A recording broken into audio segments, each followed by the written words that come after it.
शांति अॼु जा महावाक्य आहिनि। डबल लाइट स्वरूप ठहो। 25/1/76 जा महावाक्य आहिनि। अॼु बाप दादा चवनि था भक्ति मार्ग में लक्ष्मी खे महारानी ॾेखारींदा आहिनि। त महारानी जी विशेषता कहिड़ी ॾेखारींदा आहिनि? भक्ति मार्ग में महारानी जी निशानी कहिड़ी ॾेखारींदा आहिनि? लक्ष्मी जो हथ खुलियल ॾेखारींदा आहिनि, ॾियण जे रूप में ॾेखारींदा आहिनि। त लक्ष्मी के महारानी ॾेखारींदा आहिनि। भक्ति मार्ग में संपत्ति झलकदी रहंदी आहे। जिते लक्ष्मी हूंदी आहे न उते संपत्ति झलकदी रहंदी आहे। मतिलबु लक्ष्मी हूंदी त न ईअं चईंदा आहिनि हा भई लक्ष्मी जी हिन जे मथां कृपा आहे। इहे भक्ति मार्ग जी ॻाल्हियूं आहिनि। भई धन कीअं ईंदो? तव्हां महिनत कंदव, तव्हां में सम्झ हूंदी, महिनत कंदव, शक्ति हूंदी त धन आपे ई ईंदो। धन कमाइण लाइ छा खपे? सम्झ खपे, शक्ति खपे, सहन करिणो पवंदो आहे धन कमाइण लाइ। ये शक्तियुनि जो यादगार आहे। लक्ष्मी अर्थात संपत्ति जी देवी। उहा स्थूल संपत्ति न, नॉलेज जी संपत्ति, शक्तियों रूपी संपत्ति जी देवी अर्थात ॾियण वारी। लक्ष्मी अर्थात नॉलेज जी संपत्ति, शक्तियों रूपी संपत्ति जी देवी अर्थात ॾियण वारी। जेकी आत्मा, जे आत्मा द्वारा तव्हांखे ज्ञान मिले थो, जे आत्मा द्वारा तव्हांखे शक्तियूं मिलनि थियूं, बाबा ई ॾिए थो। या त तव्हां डायरेक्ट बाबा खां वठो, ब्रह्मा बाबा द्वारा।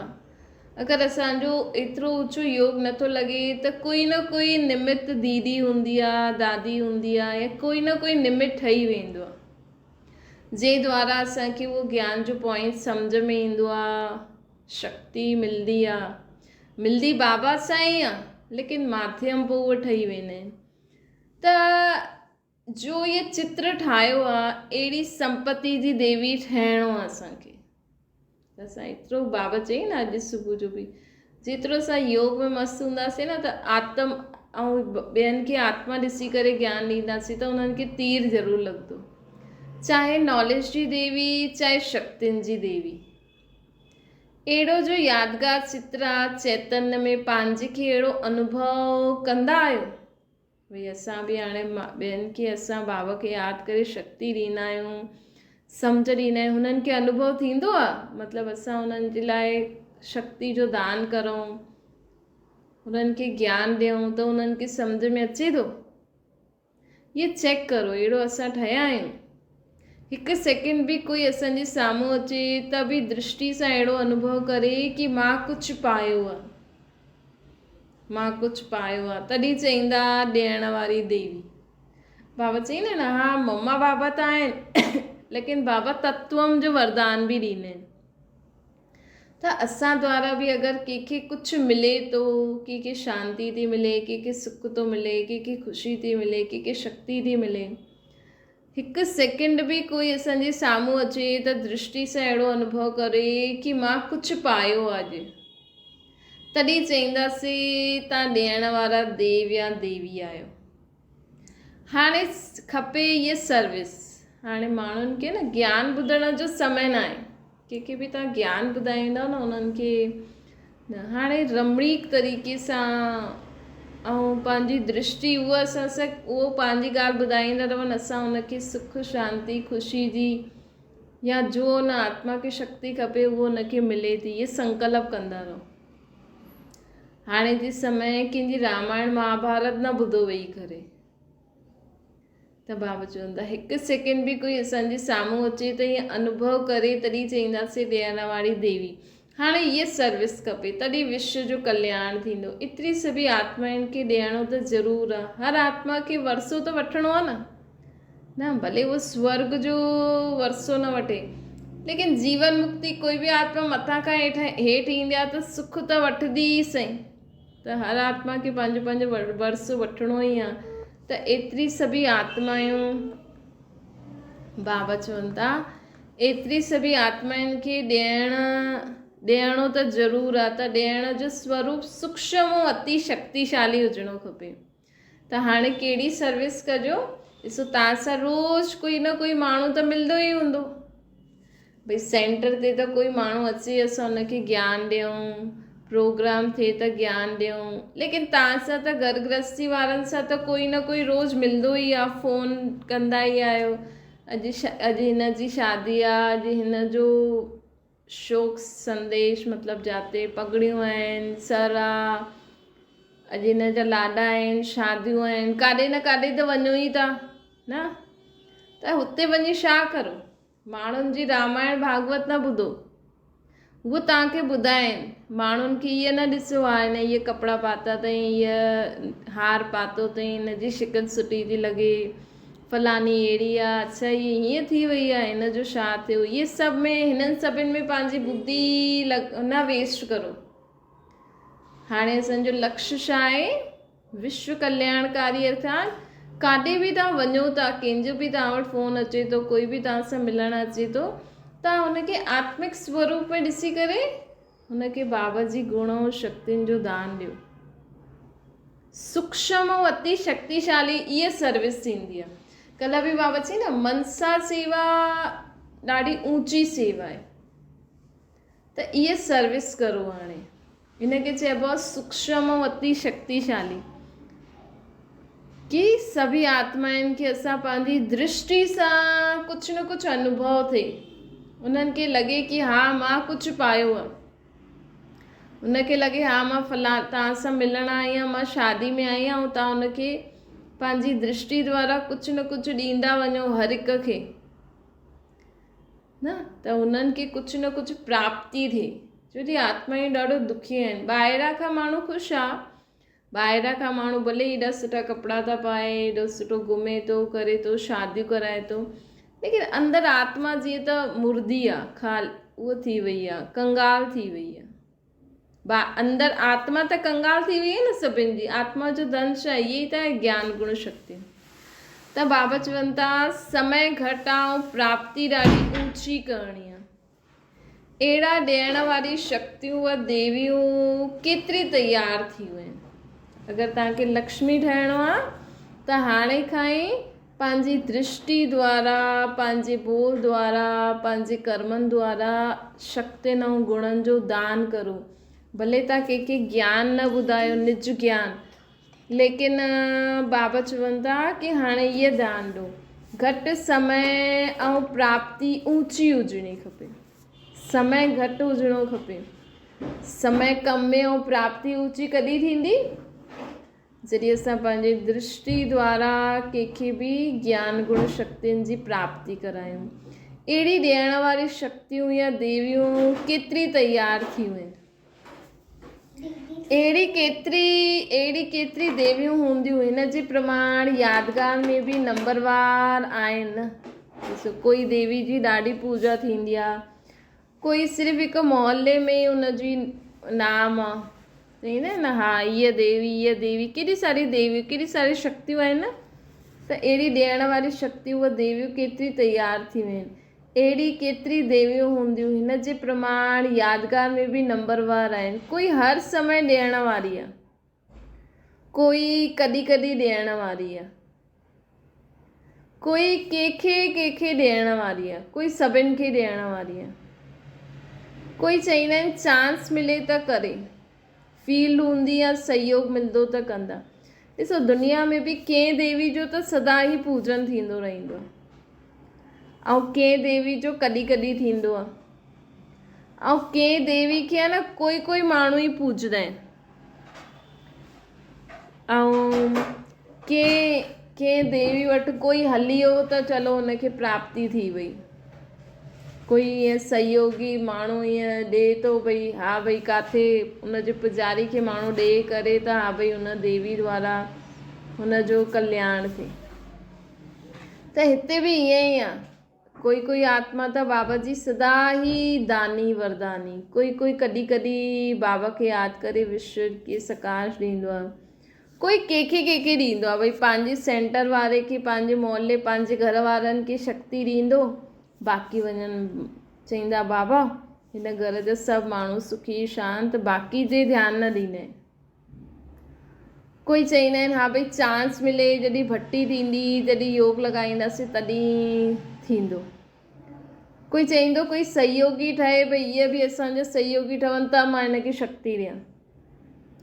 त उन्हनि जो यादगार छा आहे, उन्हनि जी यादगार में बि तिथि तारीख़ फिक्स हूंदी आहे न, भई हिन तारीख़ हिन देवी जी पूजा थींदी, हिन तारीख़ हिन देव जी पूजा थींदी, त ये तिथि तारीख़ फिक्स थी वेंदी आहे। पोइ सूमर ॾींहुं हिन जो, मंगल ॾींहुं हिन जो सदा जा करण वारा हूंदा आहिनि हुननि जी पूजा बि सदा ई थींदी आहे। जो समय व सहयोग जे आधार सां चांस वठंदा आहिनि उन्हनि जी यादगार जी डेट फिक्स हूंदी आहे। जेकी आत्मायूं समय मिले सहयोग मिले हिन आधार सां हाणे अगरि असां शक्तियुनि जो दान था ॾियूं, भई भट्टी थींदी त पोइ सभिनि खे शक्ति ॾींदासीं, ऐं वैसे भट्टियूं नथा थियनि योग नथो लॻे त पंहिंजे कम में ई बिजी आहिनि, त उन्हनि जी यादगार जी डेट फिक्स हूंदी आहे। पोइ कई देवियुनि जे वस्त्र बदिलण जा हर कर्म जी पूजा थींदी आहे। इन सां सिद्ध आहे कि उन्हनि जे हर कर्म कंदे सॼो ॾींहुं उन्हनि दान कयो आहे। भई अगरि तव्हां हर कर्म कंदे बाबा खे यादि करे दान कंदा रहंदा आहियो न ॿियनि, बाबा जी यादि मतिलबु ई तव्हां विश्व खे दान था ॾियो। अगरि तव्हां ईअं करो था कि सदा ई तव्हां बाबा खे यादि करे कर्म करो था, हर कर्म कंदे सॼो समय दान कयो था, इनखे महादानी चईंदा आहिनि। इन जे लाइ उन्हनि जी महान पूजा महान यादगार थींदा। भई ईअं न असां रोटी था ठाहियूं त भई हाणे बाबा खे रोटी ठाहियूं या बाबा खे यादि करो, न, रोटी ठाहींदे बि बाबा खे यादि कंदा वञो, सनानु कंदे बि बाबा खे यादि कंदा वञो, मुरली ॿुधंदे कंहिंसां ॻाल्हाईंदे बि विच विच बाबा खे यादि करे ॻाल्हाईंदा रहो, बाबा ॾिसो तव्हांजो ॿारु ईअं थो चए ईअं थो करे, त सॼो ॾींहुं जेको यादि कंदो रहंदो आहे न उहो महादानी हूंदो आहे।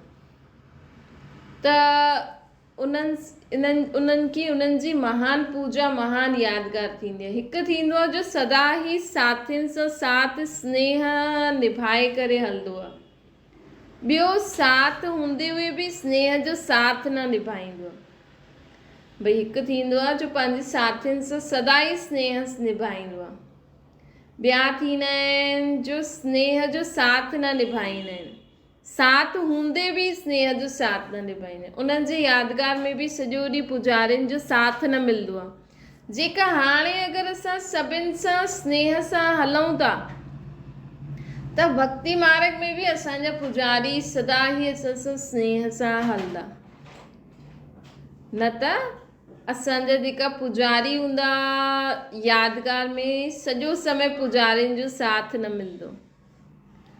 जो हिते स्वार्थ जे लाइ ईंदा न बाबा वटि, यादगार बि उन्हनि जो स्पष्ट थींदो आहे।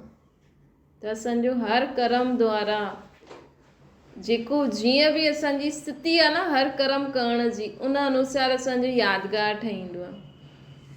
त बाबा चवनि था यादगार में बि स्पष्ट थींदो आहे कि इहे कंहिंजो यादगार आहे। माण्हू त करनि था भई हा ठीकु आहे इहा देवी, लेकिन अगरि तव्हां ॾिसो, अगरि तव्हां जीअं घर गृहस्थी में आहियो त तव्हांखे कॾहिं वञिणो पवंदो हूंदो हिन मंदरु हिन फलाणे टिकाणे मंदरु, त हुते जो बि देवी देवता आहिनि जी जीअं बि पूजा थिए थी न, उन्हनि खे ॿुधंदव न तव्हां त तव्हांखे पंहिंजे ज्ञान अनुसार तव्हांखे सम्झ में अची वेंदो भई इहे कहिड़े टाइप जी आत्माउनि जो मंदरु आहे। तंहिंजे करे बाबा चवनि था इहे बि राज आहे। हाणे अहिड़ो ठहिणो आहे असांखे कि सदा ई बाबा जी यादि रहे, सदा ई बाबा जी यादि में रही करे विश्व खे दान कंदा हलो ऐं पंहिंजो कर्म बि कंदा हलो। सदा साथियुनि सां गॾु स्नेह सां साथ निभाइणो आहे, सिर्फ़ु समय ते न, सदा जे लाइ साथ। मतिलबु अंदरि में त स्नेह हुजे, असांखे अंदरि में त वैर भाव न हुजिणो खपे न, अंदरि में त न हुजिणो खपे हा ठीकु आहे जॾहिं समय मिलंदो त कंदासीं, ईअं न। बाबा चवनि था सदा ई पंहिंजे साथियुनि सां स्नेह निभाइणो आहे, सिर्फ़ु समय ते न, सदा जे लाइ साथ निभाइणो आहे, स्वार्थ सां न निभाइणो आहे, कमु कढण जे लाइ न, बल्कि स्नेह सां सदा जे लाइ साथ निभाइणो आहे असांखे। स्नेह सां सदा जे लाइ हर हिक सां साथ निभाईंदा हलो, स्वार्थ जे लाइ न भई कमु। इन जे लाइ न ॾिसो, जीअं असां भई भाॼी वारो आहे, नल वारो आहे, या जो बि आहे, हाणे उन्हनि सां असांखे भई हुन समय असांखे कमु कढणो आहे, त असां उन्हनि सां केॾो मतिलबु हा भई इहे ख़राबु आहे, इहे ख़राबु आहे, पोइ हली वेंदा आहिनि। हुननि जी कोई ख़राबु ॻाल्हि बि असांखे माण्हू ॿुधाई हीअं हीअं, त असां उन्हनि ते ध्यानु न ॾींदा आहिनि। असां चवंदा आहिनि भई असांखे त इहे कमु कराइणो आहे। ऐं वैसे बि माण्हू सुठी ॻाल्हियूं ॿुधाईंदो, तव्हांजे पड़ोसी जेके ॿार जी माण्हू ग्लानी करे ईअं करे, तव्हां त हुन सां प्यार सां ई हलंदव न, तव्हां थोरी हुनजी उहे ॻाल्हियूं ॾिसी करे, अगरि उहो तव्हां सां सुठो हले थो त तव्हां प्यार सां ई हलंदव, तव्हां थोरी हुनजी उहा ॻाल्हि ॾिसंदव। वैसे अगरि तव्हांखे कंहिंजी कोई बुराई पतो न हुजे त हुन समय त असां हुन सां सुठो ई हलंदा आहियूं न। त ईअं असांखे सभिनि सां सुठो हलणो आहे, कॾहिं बि कंहिंजी अवगुण ॾिसी करे, बुराई ॾिसी करे असांखे हुन दृष्टि में रखी करे कंहिंसां संबंध में न अचिणो आहे। तॾहिं असां सभिनि सां स्नेह सां हली सघंदा आहियूं। न त कोई बि ॻाल्हि अगरि बुद्धि में रखी की अहिड़ी आहे त असांजो उहो आत्मिक स्नेह जो बाबा चए थो, ॾिसो शिव बाबा खे पतो आहे असां में केॾा अवगुण आहिनि, असां केॾा पाप कया आहिनि, त बि बाबा हमेशह असांखे मीठे ॿार, प्यारा बाबा जी अंदर जी स्थिति ओड़ी हूंदी आहे तॾहिं त असांखे उहो प्यार महसूसु थींदो आहे न। अगरि बाबा बि ॿाहिरां खां चए, अंदरां खां चए इहो मुंहिंजो ॿार त ॾाढो कड़ो आहे, बसि ॿाहिरां खां चए त असांखे लॻंदो उहो शब्द न। इन करे हर हिक सां स्नेह सां कमु कढो, स्वार्थ सां न, भई कमु निकितो चलो ठीकु आहे, हाणे पोइ पीठ पीछे हुनजी ग्लानी कंदा रहो। स्वार्थ सां न, कमु कढण जे लाइ न, बल्कि स्नेह सां सदा जे लाइ साथ निभाईंदव हाणे त भक्ति मार्ग में तव्हांजा पुजारी तव्हां सां सदा स्नेह सां तव्हांजी पूजा कंदा, न त सिर्फ़ु समय जॾहिं ईंदो तॾहिं कंदा, बाक़ी समय तव्हांजी मूर्ति खे साफ़ ई न कंदा, तव्हांजे भोग बि न लॻाईंदा, तव्हांजी आरती बि न कंदा। गुप्त, ॿियो बाबा हाणे चवनि था ग्रुप्स सां मुलाक़ात करनि था। पंहिंजे खे सदा बाप दादा जे साथ अनुभव कंदा आहियो या अकेला अनुभव कंदा आहियो। जीअं बाप खे 1000 भुजाइनि वारो ॾेखारींदा आहिनि न, सर्वशक्तिवान हूंदे हुए बि ॿारनि सां गॾु यादगार भुजाइनि जे रूप में बाबा ॾेखारींदा आहिनि बाबा खे। अकेलो बाप दादा के साथ अनुभव कंदा आहियो या अकेला अनुभव कंदा आहियो। जीअं बाप खे 1000 भुजाइनि वारो ॾेखारींदा आहिनि, सर्वशक्तिवान हूंदे हुए बि ॿारनि सां गॾु यादगार भुजाइनि जे रूप में ॾेखारींदा आहिनि न बाबा खे। ईअं तव्हां ॿार ई पंहिंजे खे सदा सर्वशक्तिवान बाप सां गॾु अनुभव कंदा आहियो या कॾहिं कॾहिं अनुभव कंदा आहियो। भई बाबा सर्वशक्तिवान आहे, छा चाहे करे, जो चाहे उहो करे सघंदो आहे, लेकिन त बि बाबा पंहिंजे ॿारनि भुजाइनि खे साथ में वठी कमु कंदो आहे। त असांखे इहे ॾिसो बाबा जी विशेषता ॾिसो, बाबा सर्वशक्तिवान हूंदे हुए बि असां ॿारनि द्वारा ई कमु कंदा आहिनि। बाबा जी उहे भुजायूं आहिनि, कीअं बाबा पुचकार करे असां ॿारनि द्वारा ई कर्म कराईंदा आहिनि। बाबा चए थो हाणे बुद्धि जो तालो खोले छॾे ॿारनि जो, लेकिन त बि बाबा चईंदा आहिनि न तव्हां सेवा करो, तव्हां ज्ञान ॾियो। त ईअं असांखे बि आहे न, घर गृहस्थी में रहंदे ईअं न की हा भई असां ई करे था वठूं, हुनजो छा ज़रूरत आहे, ईअं हूअं, हा कंहिंजी बि ज़रूरत न आहे, तव्हां अकेला सभु करे सघंदा आहियो, लेकिन असांखे साथ थी करे निभाइणो न त माण्हू छा कंदा। अकेलो कंदा रहंदव त ॿियनि जो साथ न वठंदव, पोइ बसि अकेलो ई रहंदव। तव्हां ॿार ई पंहिंजे खे सदा सर्वशक्तिवान बाप जे साथ अनुभव कंदा आहियो या कॾहिं कॾहिं अनुभव कंदा आहियो। जो सदा साथ जो अनुभव कंदा आहिनि उहे कॾहिं कंहिं देहदारी जी साथ जी आवश्यकता अनुभव न कंदा। त असांखे हिते कंहिंसां गॾु सदा रहणो आहे, बाप दादा सां गॾु। बाप दादा सां गॾु ऐं सभिनि सां, मथे बाबा चई न, सभिनि सां स्नेह बि रखिणो आहे। साथ जे लाइ, सदा जे लाइ स्नेह रखी करे हर हिक सां कमु बि करणो। बुद्धि में त बाप दादा आहे, लेकिन हिन सृष्टि ते त पाठ वॼाइण लाइ ॿिया बि माण्हू खपनि न। त बाबा चवनि था जो सदा साथ जो अनुभव कंदा आहिनि उहे कॾहिं कंहिं देहदारी जी आवश्यकता जी जो अनुभव न कंदा आहिनि। बुद्धि द्वारा त बाबा आहे, लेकिन दुनिया में असां माण्हुनि सां कमु त करूं था, लेकिन असांखे यादि पहिरियों बाबा अचिणो खपे।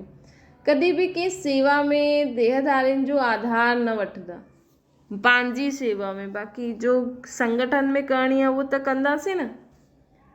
मर्यादा प्रमाण, संगठन प्रमाण, सहयोग वठणु अलॻि ॻाल्हि आहे। बाक़ी के परिस्थिति में देहदारी जी यादि अचे कि हीअ मूंखे परिस्थिति सां पार कंदो, राय ॾींदो, सहारो ॾींदो, इन सां सिद्ध आहे कि सर्वशक्तिमान जो सहारो सदा साथ न रहंदो आहे। भई बाबा चवनि था संगठन प्रमाण, मर्यादा प्रमाण त हिक ॿिए सां सहयोग वठिणो ई पवंदो। लेकिन ईअं थींदो न, अरे हीअ ॻाल्हि थी वई, हाणे कंहिंखां पुछूं, हा उहो माण्हू असांखे सुठी राय ॾेई सघंदो, असांखे हिन परिस्थिति सां पार करे सघंदो। अगरि असांजी बुद्धि ॿिए का भई कोई बि ॻाल्हि थी, पहिरियों बाबा बाबा ईअं ॻाल्हि आहे, उहा असांजी बुद्धि में बाबा द्वारा टच थिए कि हा हीअं करो, फलानो मददगार थी सघंदो आहे, फलानो। असांजी बुद्धि न वञे उन्हनि वटि, पहिरियों बाबा वटि वञणी खपे। पोइ बाबा तव्हांखे आपे ई टच कराईंदा। छो जी संगठन बि ठाहिणो आहे। त अगरि असांखे पहिरियों ई ॿिया माण्हू यादि था अचनि ऐं बाबा जो असां सहारो वठूं ई नथा, त सर्वशक्तिमान जो सहारो नथा वठो, सदा साथ रहण वारो जो बाप सां समीप संबंध हुजण जे कारण संकल्प में, रोहरियान में बि बाबा यादि ईंदो कि बाबा खां पुछां। कोई निमित टीचर यादि अचे, कोई साथी यादि अचे या हम शरीक यादि अचे, इहो बि थींदो आहे, उहो बि कार्य जे प्रति।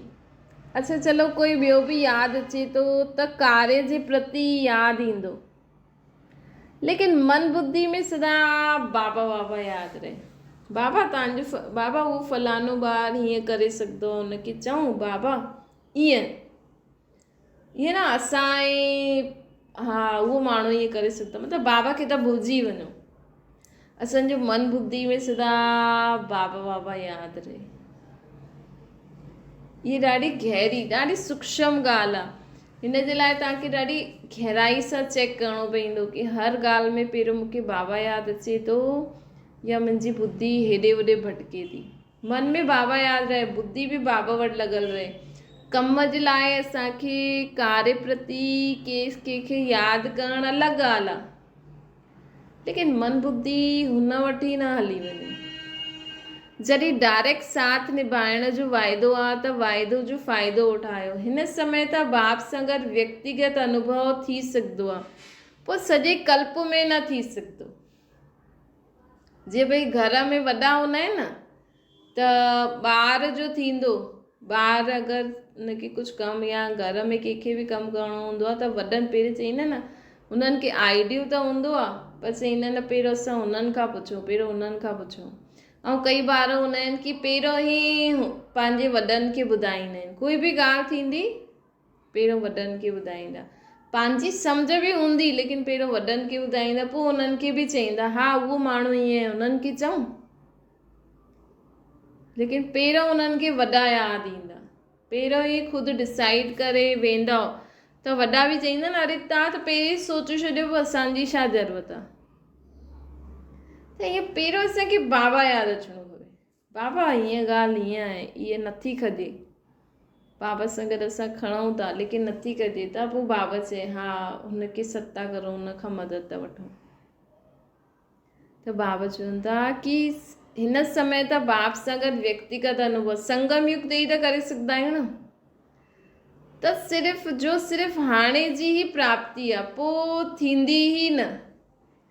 त पूरो लाभ ठाहिणो खपे न। कोई बि ॻाल्हि हुजे सदा बाबा ई यादि हुजे, हिनखे चइबो आहे निरंतर योगी।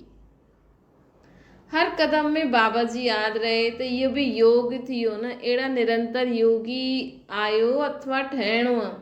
जॾहिं बाप स्वयं साथ ॾियण जो ऑफर करनि था, हुन ऑफर खे स्वीकार करणो खपे न। जॾहिं अधु कल्प भक्ति मार्ग में बाप खे मनायो साथ ॾियण लाइ, हाणे त बाप दादा ख़ुदि ऑफर था करनि कि मूंसां गॾु रहो। त ऑफर स्वीकार करणो खपे न। जे स्कूल में कोई कंहिंखे कोई चीज़ ऑफर कंदा आहिनि, उहो स्वीकार न करे त इनखे सभ्यता न चइबो, इहे इज़त चईंदासीं। इहे त गॉड फादर जी ऑफर आहे।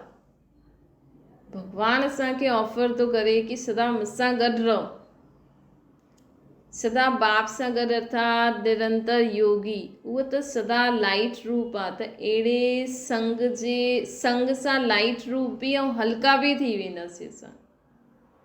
त डबल लाइट थी वेंदा न। जॾहिं लाइट बोझ उठाइण जे लाइ ऑफर करनि था, त पोइ तव्हां बोझ छो था उठायो? जॾहिं बाबा असांखे बोझ उठाइण लाइ ऑफर करनि था, त तव्हां बोझ छो था उठायो? बोझ वारो फुल स्पीड में हली न सघंदो आहे। कल्ह बाबा चई न, अगरि तव्हांखे बोझ लॻे थो न जीवन में, कोई बि अगरि तव्हांखे बोझ लॻे थो कि हा मूंखे इहा बोझ आहे, त बाबा जी यादि सां, मर्यादाउनि सां, लग्न सां उनखे ख़तमु करो। ऐं बाबा चवनि था कि अगरि बोझ वारो फुल स्पीड ते न हली सघंदो, त हाणे इन्हनि अनेक प्रकार जे बोझनि सां हल्को थी वञो। पंहिंजो कोनो साफ़ करो। किचिड़े खे अंदर ई अंदर संभाले न रखो। ईअं न कि चांस मिलंदो त ॾींदासीं। सच्ची दीपावली कॾहिं मनंदी? दीपावली ॾींहुं माण्हू घर में कोने जी सफ़ाई छो कंदा आहिनि? सफ़ाई त सफ़ाई हूंदी आहे, लेकिन दिवाली ॾींहुं पूरो घर ख़ाली करे कोने जी सफ़ाई कंदा आहिनि। छो जो इहा हाणे असां आत्मा आहिनि, पूरो कोनो अंदरि हिकदमि सूक्ष्म में बि चेक करो। कोई बि ॻाल्हि थिए थी, हाणे अगरि तव्हांजे घर में पाणी ख़तमु थी वञे त तव्हांखे पहिरियों केरु यादि ईंदो? बाबा, तव्हांजे घर में पाणी ख़तमु थी वियो, ईअं यादि ईंदो? हाणे तव्हांजे घर में लाइट बंदि थी वई, ख़राबु थी वई, त तव्हांखे पहिरियों केरु यादि ईंदो? हाणे हिकदमि कोई बि ॻाल्हि अची वई, तव्हांजे पेर में सूर थो थिए हिकदमि अचानक, त तव्हांखे पहिरियों केरु यादि ईंदो? बाबा हीअ तव्हांजे पेर खे छा थियो? त हीअं चेक करो पंहिंजे पाण खे, पंहिंजो कोनो साफ़ करो। किचिड़े खे अंदरि ई अंदरि संभाले न रखो। ईअं न सोचो कि चांस मिलंदो त पोइ सफ़ाई कंदासीं। आहे त किचिड़ो ई न, किचिड़े सां त कीड़ा पैदा थींदा आहिनि न। उन्हनि खे रखण जो अर्थ आहे हुनजी वृद्धि करणु। किचिड़े खे रखण जो अर्थ आहे कीड़नि जी वृद्धि करणु। त जॾहिं किचिड़े सां ख़ाली रहंदव, तॾहिं बाप द्वारा मिलियो इहो खज़ानो पंहिंजे में भरे सघंदव। जॾहिं किचिड़े सां ख़ाली थी वेंदव, तॾहिं बाप द्वारा मिले हुए खज़ाने सां स्वयं खे भरपूर करे सघंदव। त पंहिंजी बुद्धि रूपी बर्तन खे पूरो सुठी रीति साफ़ करो, तॾहिं बाबा जो सर्व खज़ानो असांजी बुद्धि में वेही सघंदो। अच्छा, ओम शांति। बाबा खे यादि करो।